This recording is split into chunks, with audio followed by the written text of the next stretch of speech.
महाराष्ट्र शासनाचा मिशन सक्षम बालिका बालविवाह जनजागृती कार्यक्रम नुकताच जवळा बाजार येथील ग्रामपंचायतीच्या वतीनं औंढा नागनाथ तालुक्यातील जवळा बाजार येथील इंदिरा गांधी कन्या विद्यालयात घेण्यात आला। बालविवाह रोखण्यासाठी राज्य शासनामार्फत बालविवाह प्रतिबंधक कायदा तथा याविषयी मार्गदर्शन करण्यात आलं। यावेळी कार्यक्रमाच्या अध्यक्षस्थानी सरपंच स्वाती अंभोरे, कार्यक्रमाचे उद्घाटक जिल्हा परिषदेच्या मुख्य कार्यकारी अधिकारी अंजली रमेश यांनी या कायद्याविषयी महाविद्यालयातील मुलींना मोलाचं मार्गदर्शन केल्याचं पाहायला मिळालं।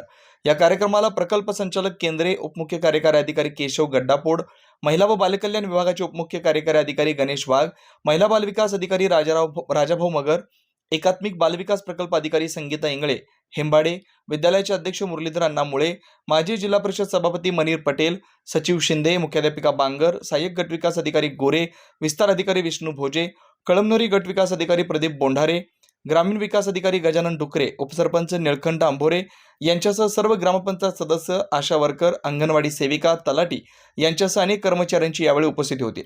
जिल्हा परिषदेच्या मुख्य कार्यकारी अधिकारी अंजली रमेश यांनी उपस्थित विद्यार्थिनींशी संवाद साधला। या महाराष्ट्र शासनाच्या मिशन सक्षम बालिका बालविवाह जनजागृती कार्यक्रमाला उत्स्फूर्त असा प्रतिसाद मिळाला। त्याचबरोबर ग्रामपंचायतीच्या वतीनं घनकचरा व्यवस्थापनासाठी नवीन खरेदी केलेल्या ट्रॅक्टरचा शुभारंभ देखील जिल्हा परिषदेच्या मुख्य कार्यकारी अधिकारी अंजली रमेश यांच्या हस्ते करण्यात आला। यावेळी बालविवाह रोखण्यासाठी स्वाक्षरी मोहिमेचं देखील आयोजन करण्यात आलं होतं। दरम्यान यावेळी उपस्थित सर्व अधिकारी कर्मचाऱ्यांनी या स्वाक्षरी मोहिमेत सहभाग नोंदवल्याचं पाहायला मिळालं। ग्रामविकास अधिकारी गजानन डुकरे यांनी उपस्थितांचे आभार मानले।